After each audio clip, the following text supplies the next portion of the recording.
Hello students, I am Dr. Dehin Bhagat and today I'll continue with our series on microbial physiology where we are focusing on the assimilation of inorganic compound like inorganic iron, sulfate, nitrate, right? So in the last lecture I discussed about the nitrate. So today I discuss about the sulfate assimilation. So as we all are aware about the bacteria that can utilize sulfate as their principal source of sulfur. And so this sulfate is first reduced to sulfide form, and that sulfide form is then converted into organic matter, that is the amino acid cysteine, and this is what we can say that the sulfate assimilation, right? So sulfate to sulfide, that is the very important thing here, right? So sulfate SO4 2 minus to hydrogen sulfide is the form. It is a sulfide, and this is very important for amino acid like cysteine. If you want cysteine, and this incorporate into various pathways, right? That is your biochemistry. No? So here we focused here how this sulfate is converted into sulfide. It's a long procedure. So how organism assimilate this sulfate, it is our prime important here. So if you see the oxidation level of sulfur here, SO4, yes, here, what is the state? It is plus 6. And if you see this here, what is the state? It is minus 2. Right. So total how many electrons are required to reduce the sulfate to sulfide? If we calculate it, so it is all about 8 electrons. Just like in nitrate we discussed. So how the 8 electron transfer and form sulfate to sulfide, that is our sulfate assimilation, and we will see this whole mechanism one by one. So if we see the first step, it is a reduction procedure, right? It is nothing but ultimately this is called reduction, right? So in this reduction reaction, if we see the first step, then the first step is what we need required. So in the first step of this reduction, the formation of adenosine 5-phosphosulfate, APS. So the first step is the formation of APS, adenosine 5-phosphosulfate, and that is catalyzed by the enzyme ATP sulfurylase. I'll show this reaction one by one, so it will be easy for you to understand. Okay. So first step is formation of APS. Now the second step here, if we discuss, right, we'll see this one by one. But the first thing, what we want adenosine 5-phosphosulfuride. So here this sulfate act as a nucleophile and displays pyrophosphate. So from you will get this APS from ATP. Sulfurylase is an enzyme. So from ATP you will get APS. In the next step, right? In the next step, what happened? So in the second step, phosphorylation occur of this APS and it forms. Second step is the formation of PAPS. What is the PAPS? That is the adenosine 3-phosphate 5-phosphosulfate. Right? I'll explain each with the enzyme also. Enzymes. So ATP sulfurylase is an enzyme for the first sulfurylase. Second one is for APS phosphokinase. So for APS to PEPs, you required one enzyme called APS phosphokinase. APS phosphokinase, right? So in the first time sulfurylase, it starts with the ATP, ATP to APS, APS to PEPs. So kinase means addition of phosphate. Okay. Technically, we'll see one by one. Just right now we are focusing on the product at each step. Now the third, from PEPs, what happens? Right, the PEPs is then reduced to sulfide with the release of AMP3 phosphate. So it is a diversional reaction where you will get two products, right? One is AMP3 phosphate, another one is sulfite, right? One is AMP3 phosphate. Okay, so here two things are there. One is AMP3 phosphate and sulfite. So by in the presence of one enzyme called PEPs reductase, enzyme is PEP reductase. So here we write PAPS reductase. In the presence of this enzyme, you will get AMP3 phosphate and sulfide. Fourth step, right? If we focus on the fourth step, so fourth step is little bit uh, easier than the other because sulfide is now reduced to hydrogen sulfide. So here you will get H2S, and the name of the enzyme here is sulfide reductase as usual, right?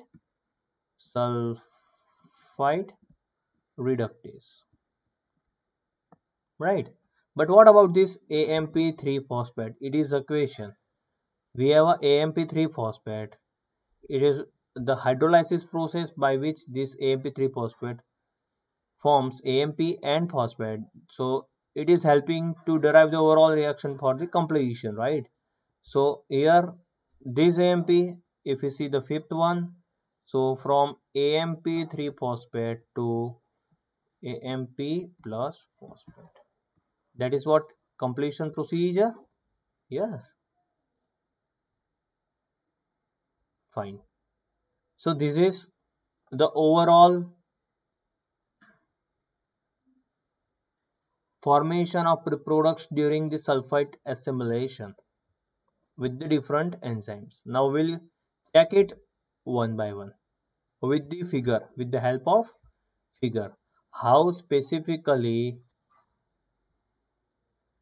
bacteria assimilate this sulfur by using the whole mechanism.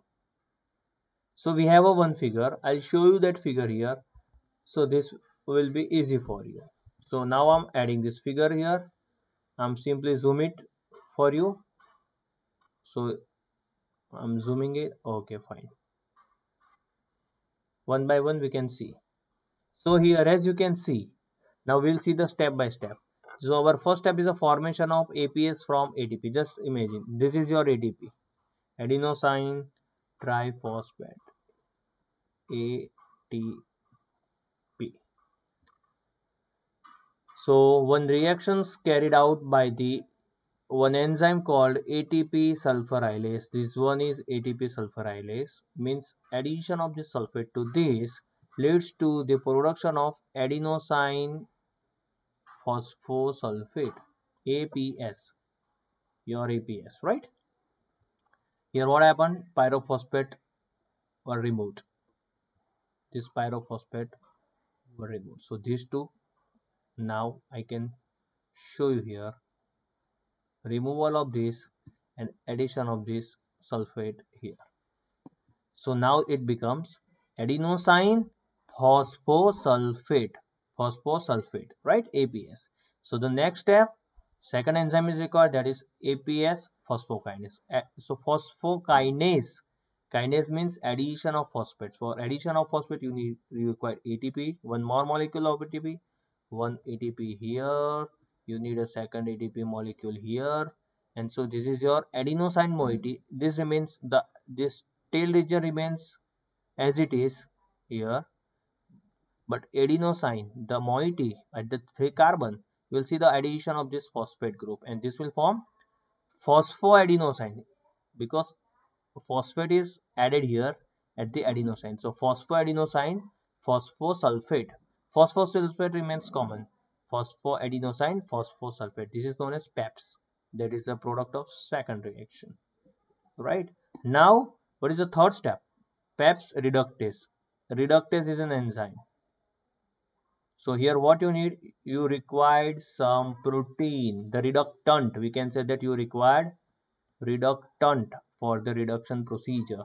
These are SH22, right? This is your thioredoxin. Thioredoxin, as you can see here in this figure, thioredoxin. Right, this thioredoxin play very important role here because this reduction is a sulfhydryl protein and which accept the electrons from NADPH. This is NADPH. It accept the electrons from this. This will help here in the conversion of this adenosine. It is not the adenosine, it's a phosphoadenosine phosphosulfate to this. So this sulfate is converted into sulfite, that is your SO3 and AMP3 phosphate. AMP3 phosphate. It is a monophosphate, right? Only one phosphate. Why one phosphate? It is not a phosphoadenosine. It is simple adenosine monophosphate. So NADP accepts here one electron from this sulfide and produce sulfide, right? So the third step, AMP3 phosphate and sulfide production from PEP, you can see here in the presence of this PEP's reductase and this reductant called as thioredoxin, AMP3 phosphate and sulfide was formed. This AMP is again removed, dephosphorylation occur and only AMP molecule is formed. Right, this is converted into ADP, right, and this sulfide is converted into sulfate using the sulfite reductase, another enzyme reductase. So that SO3 sulfide is converted into sulfide, that is a hydrogen sulfide which is very toxic and which cannot accumulate. So by following the O-acetylserine pathway, you will see this pathway later on, but just try to recall the O-acetylserine pathway plus this sulfite yields L-cysteine. Cysteine is your amino acid and acetate was removed. So this is the organic matter. This is sulfur containing amino acid, right? Cysteine. So just imagine this is the sulfate, sulfate to sulfide and sulfide to organic. So this whole mechanism of sulfur incorporation is known as sulfate assimilation, right? So this is sulfate assimilation. Got the point? I hope it will be now easy for you to understand just the whole theory. PEPs to PEPs to AMP to sulfate. In this way you have to remember the whole procedure. How you remove? So APS to PAPS to AMP3P plus sulfide to AMP plus sulfide to L-cysteine. So one enzyme here, second enzyme here, third enzyme here, fourth enzyme here. In this way, here you need a reductant called, what is the name of that reductant? That is the thioredoxin, right? So this is the way how to recall the whole procedure, right?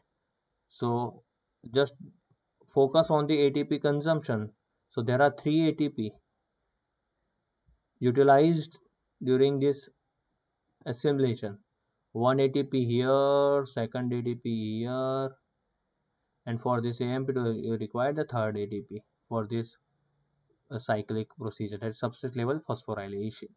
So this is how sulfur sulfate assimilation occur and sulfate is reduced to sulfide to your organic matter, right? So now assimilation pathway, as we discussed in the first lecture of this series, that is about the pathways. There are three pathways: assimilation, dissimilation, the oxidative pathway, in which in assimilation we'll focus, our focus is on two different types of pathways. The first one is the nitrate. Just try to recall this. We discussed about the assimilation of nitrate, and today we discussed about the sulfate assimilation, right? So this is all clear about the assimilation pathway. So in the next series or in the next lecture, we'll discuss about the dissimilation of this. Means I can say that this is the method of establishment of sulfur into your body, how that sulfate is established into your body, and this is the pathway. Body means what? Here I'm talking about the body means bacteria, not us, right? This is all focus on the microorganism. So this is all about sulfate assimilation. If you have any doubt, you can comment me in the comment box, right? I'm ready to solve your query. So thank you so much for your support. I, yes, humbly request all to share this, like this video, and yes, subscribe my channel. Thank you so much. Thank you.